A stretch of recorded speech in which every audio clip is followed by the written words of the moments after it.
අයිබෝවන් දුඩු වෙසක් එකට දන්සල්ට යන්න නැතුව ගෙදරදිම දුන් තෙල්පත් හදලා ගන්න තමයි අද හදන්නේ. බලන්න කොච්චර ලේසිද අපිට මේ දුන් තෙල්පත් එක හදාගන්න කියලා. ඉතින් මුල ඉඳලා අගට වෙනකන් හරියටම බලන්න කොහොමද හරිම පිළිවෙලට හරිම රසට දුන් තෙල්පත් අපි හදාගන්නේ කියලා. ඉතින් ඔන්න අද අපිට මේ වැඩේට ඕන වෙනවා 6 ග්‍රෑම් 500ක්. ඉතින් එන්නකෝ අපි හදලා බලමු. ඉතින් ඔන්න අද අපිට මේ වැඩේට ඕන වෙන 4 ග්‍රෑම් 500 අපි මුලින්ම හොඳට හොදලා වේල ගන්න ඕන. ඉතින් මේකට බාස්මති තමයි මම පාවිච්චි කරන්නේ. හැබැයි ඔයගලන්ට පුළුවන් බාස්මති වෙනුවට කීරි සම්බ උනත් පාවිච්චි කරන්න. ඉතින් හොඳට හොදලා හාල් ටික මුලින්ම හොඳට වේල ගන්න ඕන. ඊළඟට අපිට ඕන වෙනවා කජු. කජු ඔයගලන්ට හොයාගන්න බැරි වුණොත් රට කජු උනත් ගන්න පුළුවන්, ප්‍රශ්නයක් නැහැ. එළඟි තෙල් මේ සැහැඳි 6ක්. ඊළඟට අපිට ඒකම ඕන වෙනවා කුරුඳු. ඊළඟට අපිට ඕන වෙනවා කහ. ඒ වගේම අපිට ඕනි එනසල්.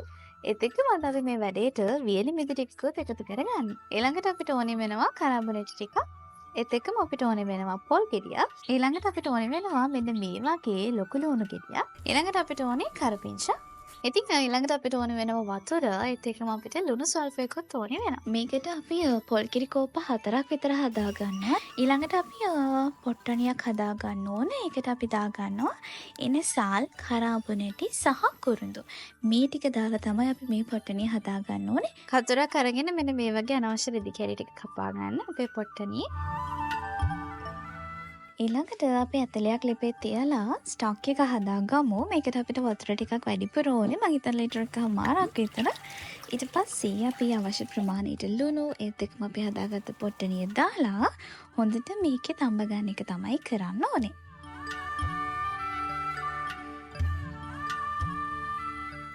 මේ වෙලාවට අපි හදාගත්ත පොල් කිරි කෝප්ප දෙකක් මේකට එකතු කරගන්නවා. ඉතින් දුන් තෙල් බත් වලට ඔයා කිරි එකතු කරන්න අකමැති නම් මේ වෙලාවේදී කිරි වෙනුවට වතුර පාවිච්චි කරන්න පුළුවන්. මේක තැම්බෙන පොල් කිරි විතරක්ම නෙමෙයි වුණ වතුරනක් මේක තම්බ ගන්න පුළුවන්. ඊළඟට අපේ ස්ටොක් එක මෙන්න මේ විදිහට උතුරනකොට ඔයගලන්ට පුළුවන් ලිපෙන් බා ගන්න.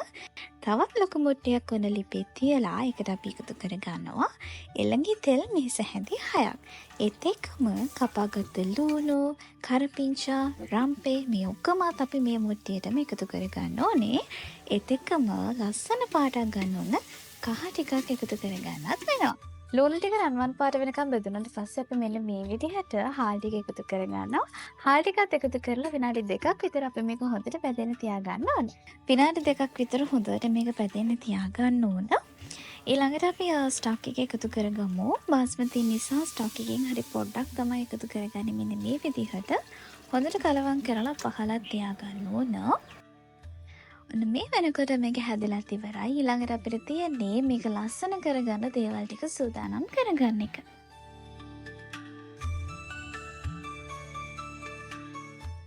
ඔන්න අපි දැන් බදපු ලුණු, කජු, මුද්දරස් බලන් ඔක්කොම ටික එකතු කරලා බත් එක මෙන්න මේ විදිහට සරස ගන්නවා.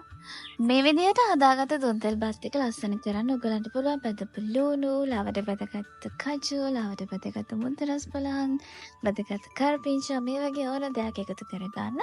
ඉතින් මෙන්න මේ විදිහට අපි ඒක සරසගමු. හරිම ලස්සනට, හරිම රසට, හරිම සුවඳට මේක තියෙනවා. ඉතින් අනිවාර්යයෙන්ම හදන්න අපි ඉතින් කාලා බලමු රස කොහොමද කියලා.